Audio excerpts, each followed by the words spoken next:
ici, à Lille, aujourd'hui, ce soir, je pense inévitablement à Pierre de Saint-Ignon. Je sais que de là où il regarde avec sagesse et bienveillance notre capacité à construire l'avenir, à tirer les enseignements parfois de nos échecs et à dessiner ensemble quelque chose de nouveau et de meilleur. Je veux le dire, je pense à lui ce soir.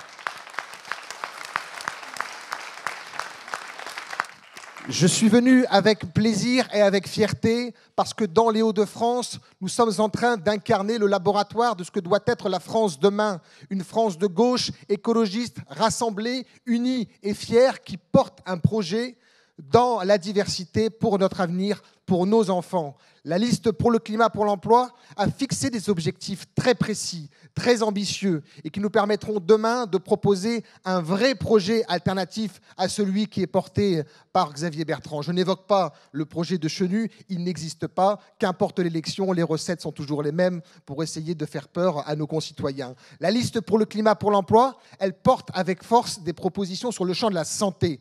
Sur les questions de santé, les questions qui sont éminemment liées à l'égalité, à la question républicaine, nous savons que dans les Hauts-de-France, nous vivons malheureusement 3 ans de moins qu'ailleurs et que ce constat ne peut pas nous laisser silencieux, les bras ballants. Alors oui, la région doit prendre ses responsabilités. J'en ai entendu qui ont dit dans cette campagne qu'ils interrogeraient l'État sur sa capacité à rendre encore des compétences aux régions. Chiche, nous serons au rendez-vous. Quoi qu'il en soit pour nous, la question qui se pose, c'est la question de l'égalité républicaine, que je décide d'habiter dans le Nord ou dans la Somme, dans l'Oise ou dans le Pas-de-Calais, que je décide de vivre à la campagne ou à la ville, je dois pouvoir me soigner dans des bonnes conditions. Aujourd'hui, nous constatons sur les territoires la désertification médicale, la difficulté d'accès aux soins. La première réponse qu'il faut apporter, c'est de défendre avec force, Marie-Ange, tu l'as dit, les services publics et l'hôpital public qui souffrent terriblement depuis de trop nombreuses années.